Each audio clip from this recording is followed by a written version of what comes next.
la guerre des Gaules. Des noms qu'on connaît tous, hein. César, Vercingétorix, Alésia. C'est un peu le récit fondateur de notre histoire. Mais imaginez une seconde. Et si tout ce qu'on sait, ou croit savoir, ne venait que d'une seule source, et pas n'importe laquelle, celle du vainqueur? On connaît bien cette phrase « l'histoire est écrite par les vainqueurs ». Eh bien, pour la guerre des Gaules, ce n'est pas juste une jolie maxime. C'est littéralement ce qui s'est passé. C'est un fait. Parce que oui, l'unique récit complet qu'on a de cette période, il a été écrit par Jules César lui-même, en personne. Et ces fameux commentaires sur la guerre des Gaules, soyons clairs, ce n'est pas un livre d'histoire neutre. Pas du tout. C'est avant tout un rapport de campagne, une sorte d'opération de com politique pour se faire bien voir à Rome et justifier tout ce qu'il a fait. Alors, la grande question, c'est qu'est-ce qui est vrai là-dedans? Et qu'est-ce qui relève de la pure propagande, même si elle est super bien faite? C'est ce qu'on va essayer de démêler ensemble. Allez, on enfile notre casquette de détective et on se lance. Ok, pour commencer, regardons l'histoire du point de vue de César, la version qu'il a voulu nous laisser. Et vous allez voir, c'est un petit bijou de communication politique. Alors, comment il nous présente ça, César? Eh bien, il ne débarque pas en disant « je viens tout conquérir ». Non, non. Pour lui, c'est une action défensive. L'histoire commence avec les Helvètes, une tribu qui décide de migrer. Le problème, c'est que leur chemin passe par les terres des Éduans, qui, comme par hasard, sont des alliés de Rome. Les Éduans appellent au secours et César, en bon protecteur, arrive pour sauver la situation. Sur le papier, c'est juste une intervention pour protéger des alliés, rien de plus. Sauf que cette simple opération va vite devenir beaucoup plus grande. C'est là que c'est fascinant. C'est un engrenage. Année après année, la mission s'étend. Il bat les Helvètes, mais après il faut s'occuper des Germains, puis il faut soumettre les Belges au nord pour être tranquille, et puis les Vénètes sur la côte, et tiens, pendant qu'on y est, pourquoi pas 2 petites expéditions en Bretagne, parce qu'ils auraient aidé les Gaulois. Vous voyez le truc? Chaque étape justifie la suivante. Sa défense commence à ressembler drôlement à une conquête en bonne et due forme. Et c'est là, au milieu de ce qui est devenu une conquête généralisée, qu'un nom va entrer dans l'histoire, Vercingétorix. Mais là encore, le coup de génie de César, c'est sa façon de nous le présenter. Il ne dit pas juste « voilà un chef ennemi », non.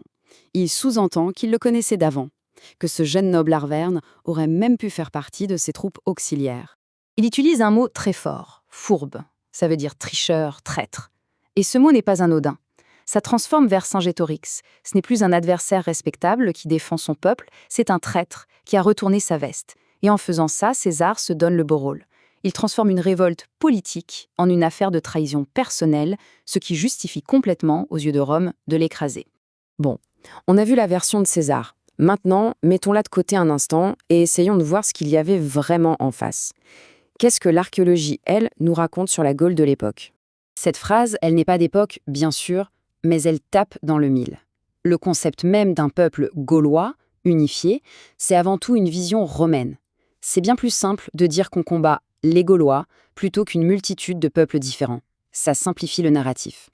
En réalité, la Gaule, c'était une véritable mosaïque. On parle de plus d'une centaine de tribus différentes, chacune avec sa culture, ses chefs, ses intérêts, et surtout ses propres querelles.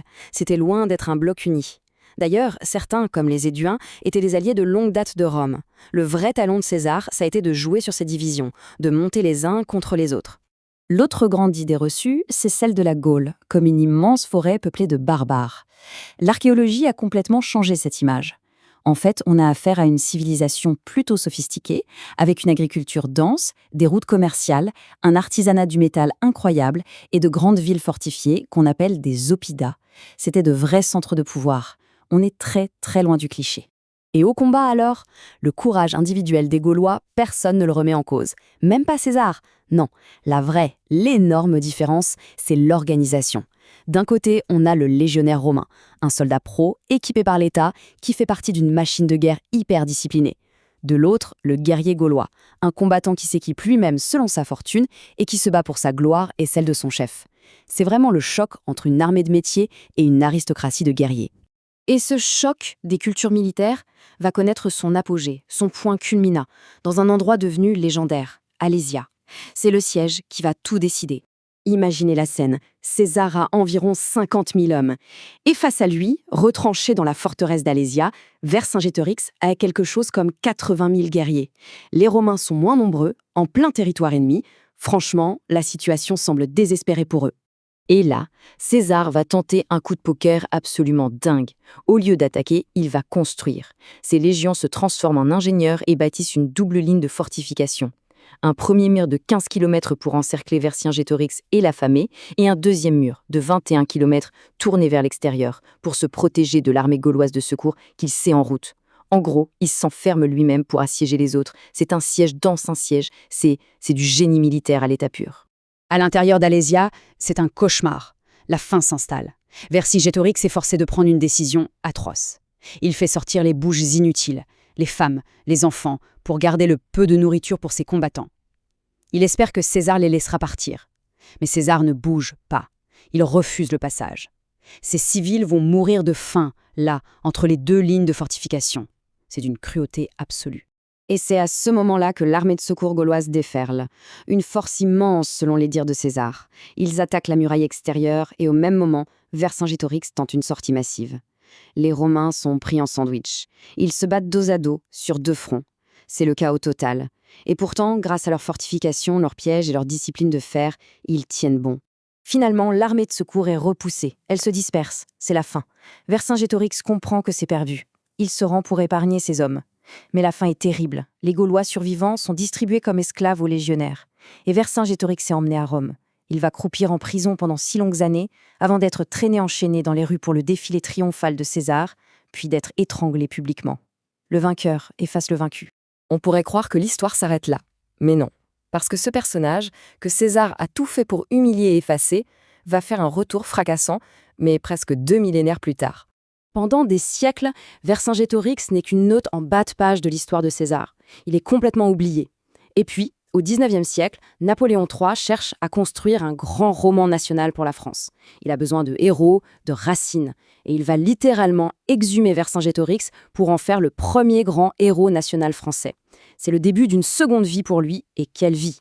Et c'est là que ça devient complètement fou. Vercingétorix va devenir un symbole à géométrie variable. Il peut servir à justifier tout et son contraire. Pour Napoléon III, c'est le héros vaincu qui montre que se soumettre à un empire plus grand, c'est un destin noble. Pendant la Seconde Guerre mondiale, pour la Résistance, il devient l'incarnation du premier résistant, celui qui se bat contre l'envahisseur. Mais en même temps, le régime de Vichy l'utilise aussi. Pour eux, il est l'ancêtre qui a compris qu'il fallait collaborer avec une force supérieure pour le bien de son peuple. C'est incroyable, une même figure, 3 interprétations totalement opposées. Au final, l'histoire de la guerre des Gaules, c'est beaucoup plus qu'une simple conquête militaire. C'est une leçon magistrale sur la façon dont l'histoire est écrite, puis réécrite, et comment on peut la manipuler. Et ça laisse avec une question assez dérangeante finalement. Combien d'autres histoires qu'on apprend à l'école, combien d'autres grands récits historiques ne sont en fait que la version des faits racontés par le camp des vainqueurs ?